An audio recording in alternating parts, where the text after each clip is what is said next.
Assalamualaikum warahmatullahi wabarakatuh. Bismillahirrahmanirrahim. Alhamdulillahi rabbil alamin. Wassalatu wassalamu ala ashrafil mursalin Sayyidina wa maulana Muhammad wa ala alihi wa sahbihi ajma'in, amma ba'd. Ibu-ibu, bapak-bapak dan saudara sekalian, mari kita mulai kajian kita dengan berdoa bersama-sama. Bismillahirrahmanirrahim. Ashhadu an la ilaha illallah wa ashhadu anna Muhammadar Rasulullah. Raditu billahi rabba wa bil islami dina wa bi Muhammadin nabiyyan wa rasula. Rabbi zidni ilman nafi'a warzuqni fahman wa hukma wa alhiqni bis salihin. Amin. Alhamdulillah, kita panjatkan syukur kepada Allah Subhanahu wa taala yang pada malam hari ini atas limpahan rahmat dan nikmatnya kita semua bisa hadir di masjid, salat maghrib berjamaah, dan sekarang kita melanjutkannya dengan melakukan kajian ba'da maghrib. Kita mohon kepada Allah Subhanahu wa taala semoga seluruh rangkaian ibadah kita di malam hari diterima oleh Allah Subhanahu wa taala. Amin ya rabbal alamin. Bapak dan ibu-ibu, kita masih meneruskan kajian kita, kitab Nashahul Ibad.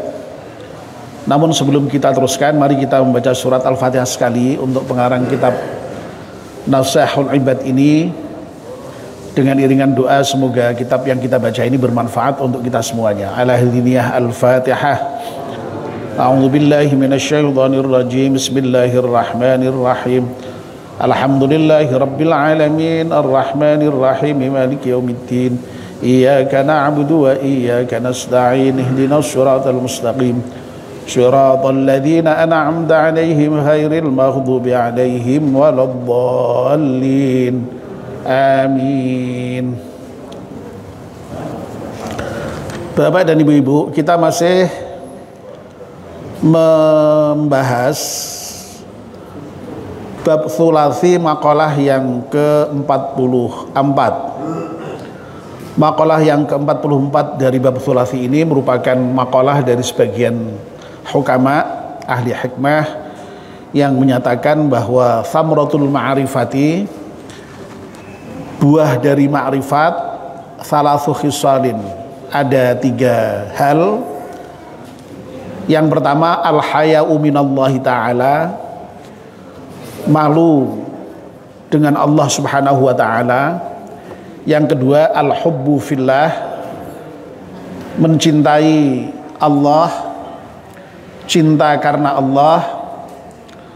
Dan yang ketiga, al-unsu billah, merasa nyaman, merasa tentram, merasa damai, merasa bahagia dengan Allah Subhanahu wa ta'ala. Yang pertama dan kedua sudah kita bahas. Malam ini kita membahas poin yang ketiga, bahwa buah dari ma'rifah kepada Allah, buah dari mengenal Allah adalah al-unsu billah.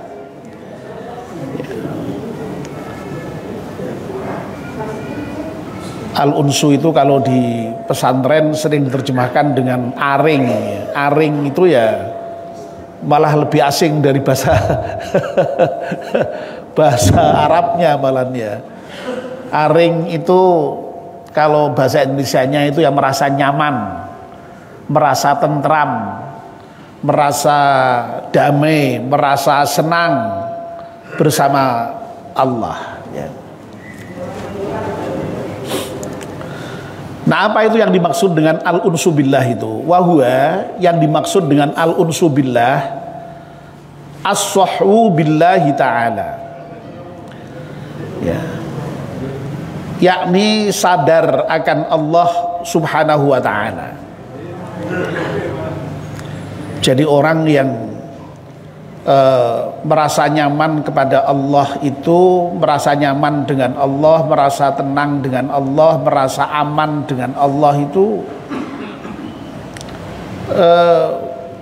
seluruh kesadarannya itu ya memang diliputi oleh Allah itu ya, memang kesadarannya itu seluruhnya terkait dengan Allah itu ya.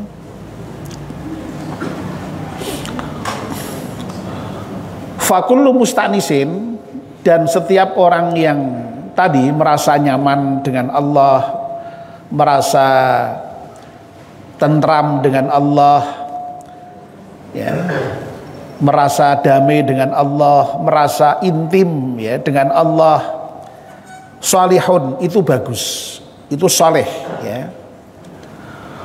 Wahua, ya, ini masih ada penjelasan lagi.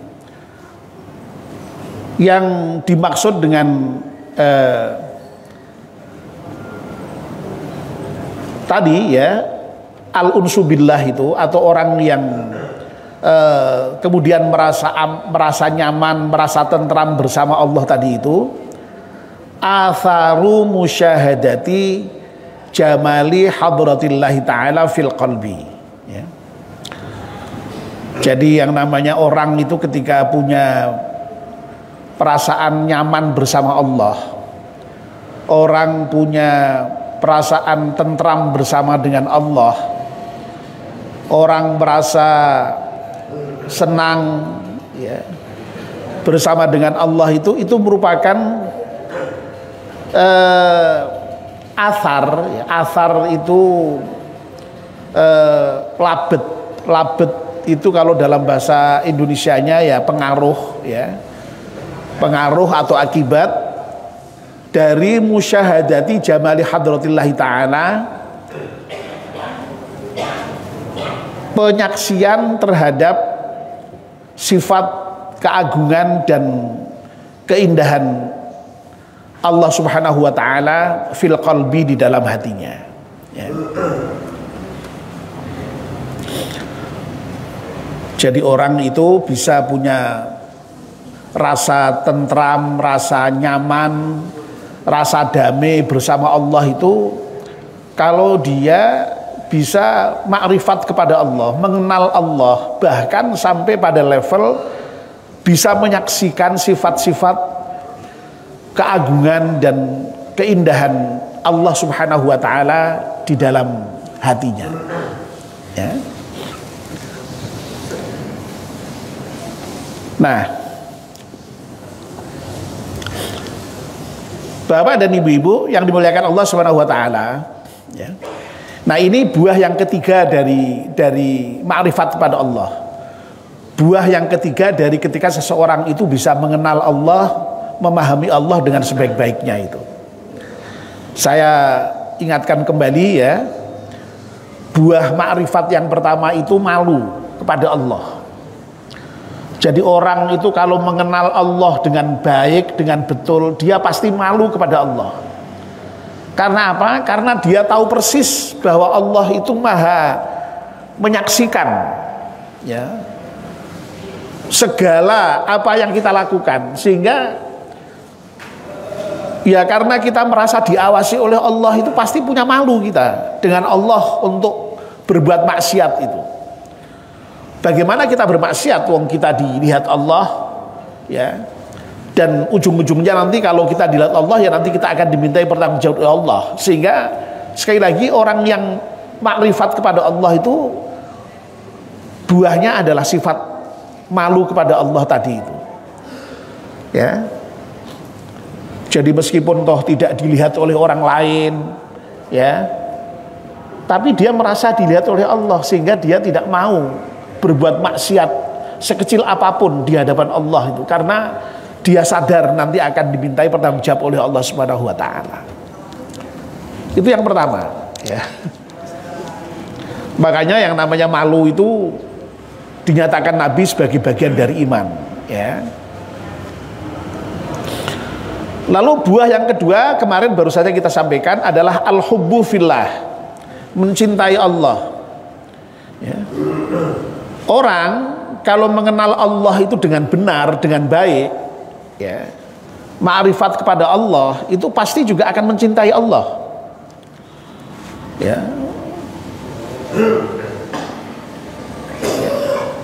kita tahu persis Allah itu adalah Tuhan kita, ya. Allahumma anta rabbi, ya. La ilaha illa anta, tidak ada Tuhan kecuali Engkau ya Allah. Khalaqtani, Engkau adalah zat yang menciptakan aku. Wa ana abduka, dan karena kita itu tahu persis bahwa Allah itu Tuhan kita, kita sadar bahwa kita ini adalah hamba Allah. Nah, kalau kita sudah menjadi hamba Allah, sadar, ya pastilah akan mencintai Rabb-nya, akan mencintai Tuhannya, ya. Makanya yang namanya orang yang beriman itu adalah orang yang sangat mencintai Allah. Walladzina amanu asyaddu hubban lillah, ya. Itu konsekuensi itu, ya, buah dari makrifat kepada Allah itu. Dan kalau orang sudah mencintai Allah, maka ya otomatis ya dia mau mengerjakan apa saja yang diperintahkan Allah dan mau meninggalkan apa saja yang dilarang oleh Allah, ya. Karena apa? Dengan begitu dia akan mendapatkan pahala, dan dengan begitu dia akan mendapatkan ridho dari Allah Subhanahu wa taala. Ya, kemarin sudah kita sampaikan, ya, orang yang mencintai seseorang itu pasti akan menuruti apa yang dimaui oleh orang yang dicintai, dan pasti akan ingin mendapatkan orang yang dicintainya itu senang dan merasa puas terhadap dirinya. Apalagi kalau yang dicintai itu adalah Allah Subhanahu wa ta'ala. Nah, buah yang ketiga itu adalah tadi itu, ya, merasa tentram, merasa nyaman, merasa aman, merasa bahagia, merasa damai ketika bersama Allah itu. Nah, ini sebenarnya juga merupakan konsekuensi logis saja, ya. Orang itu kalau sudah mencintai seseorang, ya, pasti orang itu senang enggak kalau berada bersamanya? Wah, senang sekali, ya. Ya, ingin seharian penuh bersama dengan yang dicintai. Betul enggak? Betul, ya. Ya, kalau sekarang sudah pada tua gitu mungkin ya enggak begitu, ya, tapi dulu ingat masih muda itu. Wah, betapa kita itu merasa tentram, merasa nyaman, merasa damai, merasa senang, merasa bahagia kalau berada bersama dengan orang yang kita cintai. Nah, kalau seseorang itu makrifat kepada Allah, yang ujung-ujungnya tadi pasti orang yang makrifat itu mencintai Allah, ya, mestinya ya orang yang makrifat dan mencintai Allah itu sekaligus juga kemudian merasa nyaman dan merasa tentram bersama dengan Allah. Bahkan kemudian kesadarannya itu semuanya tertuju pada Allah Subhanahu wa ta'ala, ya. Ya. Makanya Imam Nawawi mendefinisikan al-unsu billah itu as-sahwu billah, ya. Kesadarannya itu yang ada hanya Allah itu. Nah, sama toh, ya, orang kalau sudah mencintai seseorang itu kan ya kesadarannya kan ya hanya yang dicintai toh, ya. Makanya dulu ada lagu, ya, mau makan ingat kamu, mau tidur ingat kamu, mau mandi ingat kamu, mau apa ingat kamu semua, ya toh, ya. Ya, jadi kesadaran orang yang mencintai itu pasti tertuju kepada orang yang dicintai itu, ya. Oleh karena itu kalau kita itu memang makrifat kepada Allah dan cinta kepada Allah, itu pasti ya tadi itu merasa nyaman, merasa tentram, merasa bahagia bersama dengan Allah itu, ya. Ya. Dan pasti selalu ingat, ya, pasti kan selalu ingat kan, ya. Makanya tadi itu selalu ingat kamu tadi itu, ya. Makanya dalam Al-Quran itu dinyatakan ala bidzikrillahi tatmainnul qulub. Ingatlah bahwa dengan ingat kepada Allah itu hati akan menjadi tenang, menjadi tentram, menjadi nyaman, ya. Ya. Jadi sehingga orang yang ma'rifat kepada Allah, orang yang beriman kepada Allah dengan benar itu mestinya ya selalu ingat Allah. Karena apa? Kesadarannya itu memang diliputi oleh Allah sepenuhnya. Ya. Ya. Nah, al-uns ini sebenarnya memang juga menjadi istilah yang sangat teknis dalam ilmu tasawuf, ya. Kalau dalam dunia sufi, ya, yang namanya al-uns itu atau nyaman bersama Allah itu, intim dengan Allah itu memang pada level sampai kemudian dia hanya mau bersama Allah dan kemudian tidak mau dengan yang lain, meninggalkan yang lain. Itu kalau dalam tasawuf sampai seperti itu memang, ya.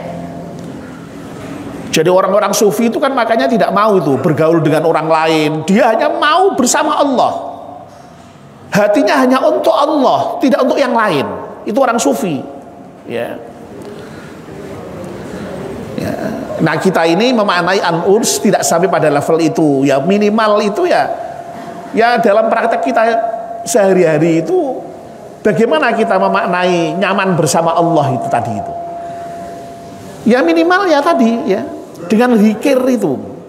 Nah, zikir jangan difahami hanya sekedar menyebut nama Allah, ya, mengucapkan bismillah, mengucapkan alhamdulillah, mengucapkan la ilaha illallah, ya. Sesungguhnya seluruh aktivitas kita di dalam taat kepada Allah dan di dalam menjauhi larangan Allah itu sesungguhnya zikir itu, ya. Ya. Nah, kalau zikir kita maknai dalam pengertian dosen seperti itu, ya sholat itu zikir. Wong karena sholat itu merupakan pelaksanaan terhadap perintah Allah dan nyatanya dalam sholat kita zikir pada Allah, ingat pada Allah.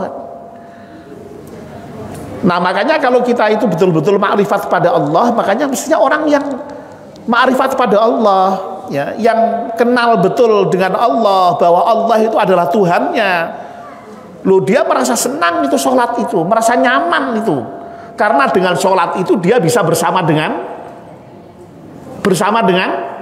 Allah, ya. Ingat Allah. Lah, kalau ada orang menyatakan merasa mengenal Allah, beriman kepada Allah, tapi kok tidak mau sholat, wah, wes perlu dipertanyakan itu ma'rifatnya, perlu dipertanyakan itu imannya itu. Ya. Mestinya kalau orang itu beriman kepada Allah, makrifat betul kepada Allah itu, ya justru sholat itu menjadi sebuah kebutuhan, tidak hanya sekedar melaksanakan kewajiban. Karena apa? Dengan sholat itu dia merasa dekat dengan Allah, bisa bersama dengan Allah. Sehingga orang yang beriman betul itu merasa nyaman ketika sholat itu, ya. Jangan sebaliknya, sholat kok malah gelisah, sholat kok merasa susah, ya, merasa dan rampung. Mestinya harusnya dinikmati, wong, karena saat-saat sholat itulah kita sedang bersama dengan Allah Subhanahu wa Ta'ala. Ya, sekarang monggo Bapak dan Ibu dirasakan, ya, sudah merasa nyaman belum itu ketika kita sholat itu misalnya, ya. Nah, kalau kita sudah merasa nyaman ketika sholat, merasa mendapatkan ketentraman, merasa nyaman, merasa bahagia, merasa damai, merasa intim, bisa berdialog dengan Allah, wah, itu insya Allah mudah-mudahan tanda bahwa kita ini sudah betul-betul makrifat kepada Allah, sudah betul-betul beriman dengan benar kepada Allah Subhanahu wa Ta'ala, ya. Kita melaksanakan puasa, kita merasa nyaman, merasa bahagia, merasa merasa senang. Karena apa? Loh, dengan puasa itu kita melaksanakan perintah Allah. Berarti kita ya ketika berpuasa itu senantiasa bersama Allah itu, ya. Dan kita memang nyatanya ketika puasa itu merasa selalu diawasi oleh Allah, kan, ya. Wong kita nyatanya berpuasa itu mbok sedang sendiri sekalipun tidak berani muka kita. Lu mestinya kalau kita mau bisa ndak itu muka itu? Bisa ndak? Bisa kalau mau, wong ndak ada yang melihat.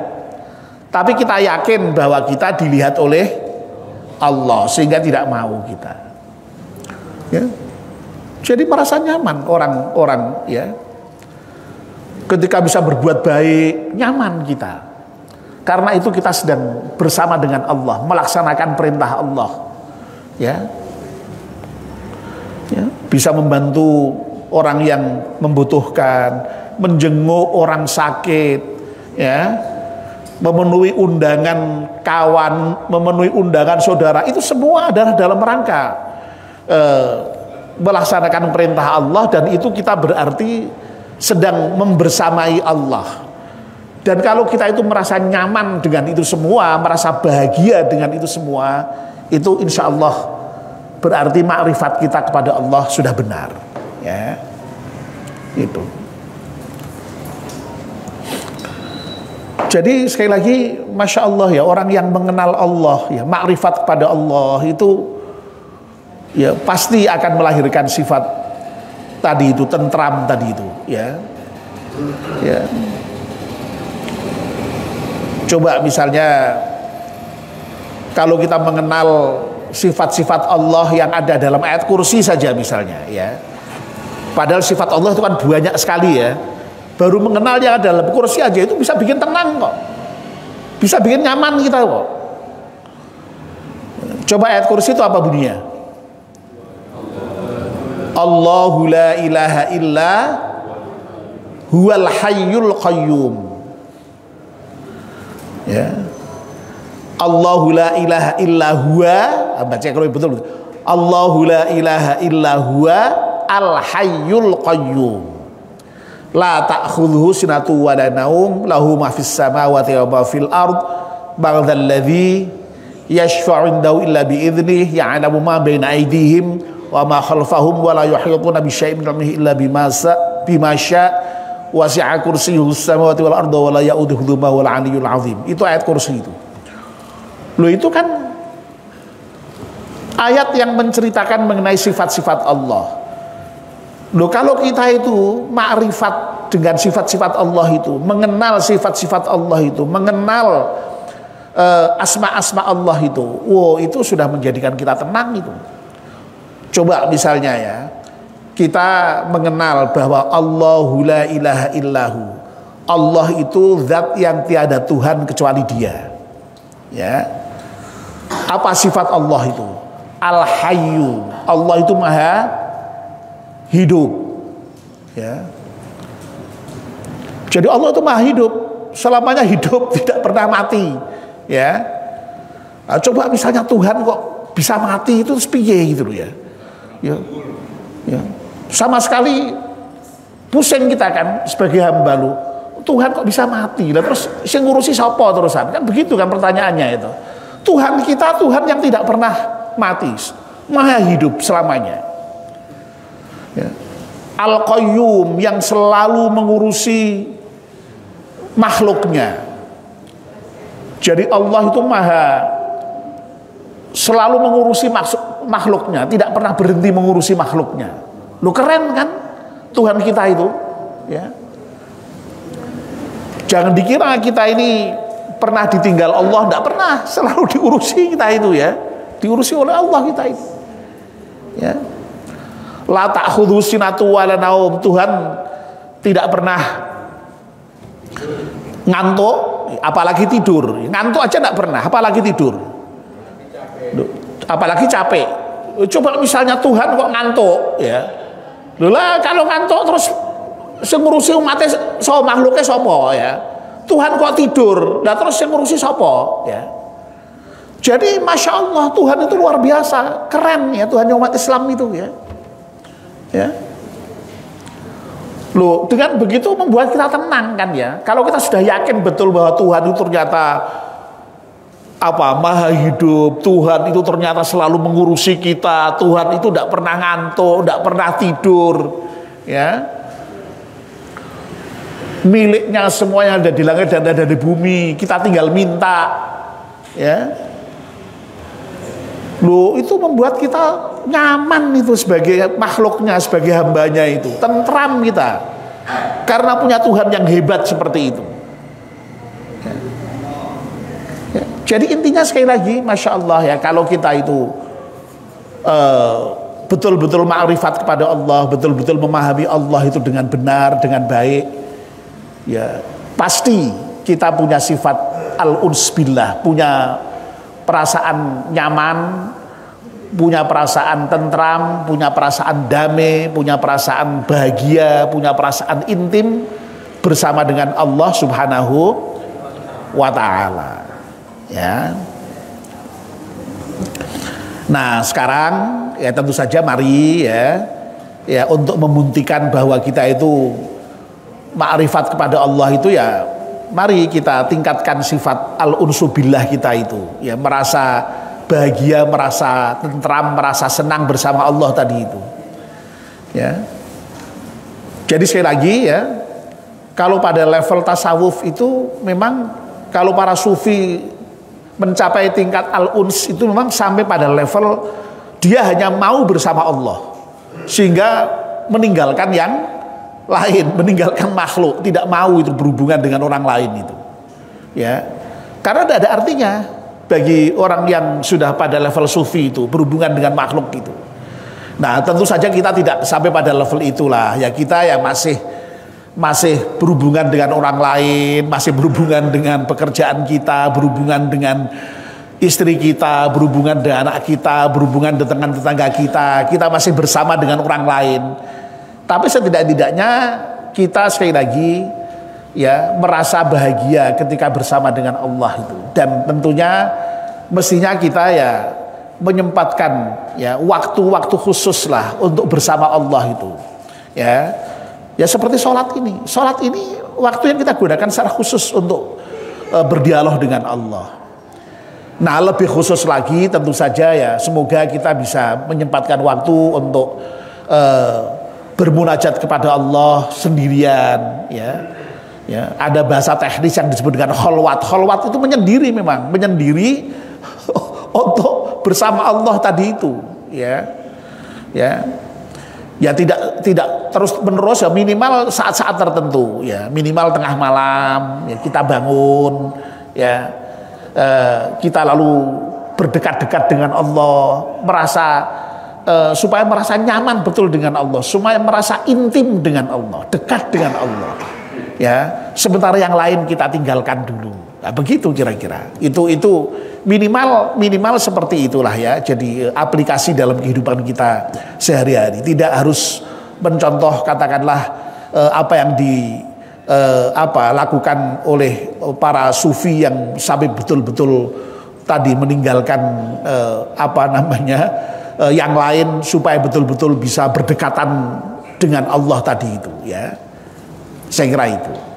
Nah, mudah-mudahan sekali lagi ya kita ini diberi kemampuan untuk bisa ma'rifat kepada Allah, mengenal Allah dengan sebaik-baiknya ya. Dan mengenal Allah dengan sebaik-baiknya tentu saja ya melewati asma Allah ya. Termasuk kita mengaji Asmaul Husna itu sebenarnya dalam rangka untuk ma'rifat kepada Allah itu, untuk mengetahui sifat-sifat Allah itu. Wah, ternyata Allah itu sifatnya seperti ini yang banyak sekali itu ya. Itu sebenarnya dalam rangka untuk mengenal Allah itu dengan lebih baik. Nah, kalau orang sudah mengenal Allah itu ya insya Allah akan membuahkan 3 hal ya. Ingat ya, malu kepada Allah, cinta kepada Allah, dan merasa tentram dan merasa nyaman kepada Allah ini. Mudah-mudahan kita semua mendapatkan itu semua. Amin ya rabbal alamin. Baik ya, saya kira kajian kita mengenai makalah yang ke-44 dari bab Thulathi ini selesai. Insya Allah nanti akan kita lanjutkan dengan makalah-makalah berikutnya ya. Tentu saja adalah yang paling dekat makalah ke-45 dari bab Thulathi yang cukup panjang nanti ya. Baik, mari kita akhiri dengan berdoa bersama-sama. Bismillahirrahmanirrahim. Wal asri innal insana lafi khusrin illa illal ladzina amanu wa 'amilus salihati wa tawassaw bil haqqi wa tawassaw bis sabr. Subhanakallahumma wa bihamdika asyhadu an la ilaha illa anta astaghfiruka wa atubu ilaik. Wassalamualaikum warahmatullahi wabarakatuh.